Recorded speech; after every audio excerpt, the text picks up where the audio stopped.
തക്കാളി തരുവി തക്കാളി തന്നെ പഞ്ചാരി തരൂ. സ്നേഹിതരെ, നമുക്ക് ഒരുപാട് തവണ ജീവിതത്തിൽ ആസ്വാദ്യവും കടുപ്പമുള്ളതുമായ അനുഭവങ്ങൾ നേരിടേണ്ടി വരാറുണ്ട്.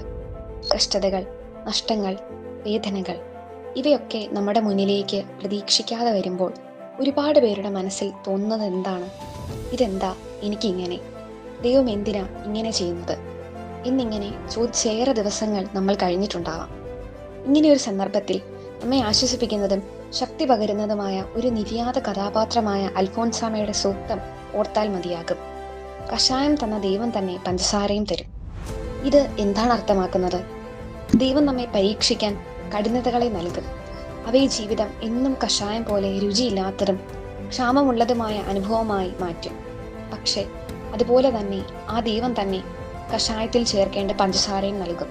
അതായത് ആ കഠിനത സഹിക്കാനുള്ള മനോബലം, സഹനം, ധൈര്യം, ഉറച്ച വിശ്വാസം എന്നിവയെ നൽകും. ഇത് വെറുമൊരു ആധ്യാത്മിക പരാമർശമല്ല. ജീവിതത്തിൽ ഈ വാക്യം അർത്ഥമുള്ളതാകുന്നത് നമ്മൾ തന്നെ അനുഭവിക്കുമ്പോഴാണ്. ഒരു പരീക്ഷയിൽ തോറ്റവനാകട്ടെ, അയാളുടെ പിറകിൽ വരുന്ന വിജയത്തിനായി ഈ തോൽവി ഒരു പാഠമായിരിക്കും. ഒരു ബന്ധം തകരുമ്പോൾ നമുക്ക് കൂടുതൽ ഉള്ളടക്കമുള്ള ബന്ധങ്ങൾ തേടാനുള്ള മാർഗം തുറക്കാം. ജീവിതം എന്നത് ഏകദേശമായി ഇത് തന്നെയാണ്. കഷായം പിന്നെ പഞ്ചസാര. കഷായം മാത്രമുണ്ടെങ്കിൽ ജീവിക്കാനാവില്ല. പഞ്ചസാര മാത്രമുണ്ടെങ്കിൽ ആരോഗ്യത്തോടെ ജീവിക്കാനാവില്ല. അതിനാൽ ദൈവം നമ്മെ തക്ക വിധത്തിൽ സംരക്ഷിക്കുന്നു, സമതുലിതമായ ആ അനുഭവങ്ങൾ കൊണ്ട്.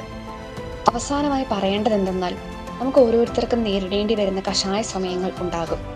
അതിൽ നിന്ന് പുറത്തു വരാൻ പഞ്ചസാര നമുക്ക് നൽകപ്പെടും. ഒരിക്കൽ അത് എവിടെ നിന്നായാലും, ഒരു സുഹൃത്ത് വഴി, ഒരു ചിന്തയിലൂടെ, ഒരു ഉത്തേജനത്തിലൂടെ, അല്ലെങ്കിൽ നമ്മുടെ ഉള്ളിലെ ആത്മവിശ്വാസത്തിലൂടെ. അപ്പോൾ ഓർക്കാം, കഷ്ടതയെ കാണുമ്പോൾ തന്നെ പഞ്ചസാരയും അടുത്തുണ്ടെന്ന ഉറച്ച വിശ്വാസം നമുക്ക് നൽകട്ടെ. അല്ലെങ്കിൽ അൽഫോൻസാമയുടെ ഭാഷയിൽ പറഞ്ഞാൽ, കഷായം തന്ന ദൈവം തന്നെ പഞ്ചസാരയും തരും.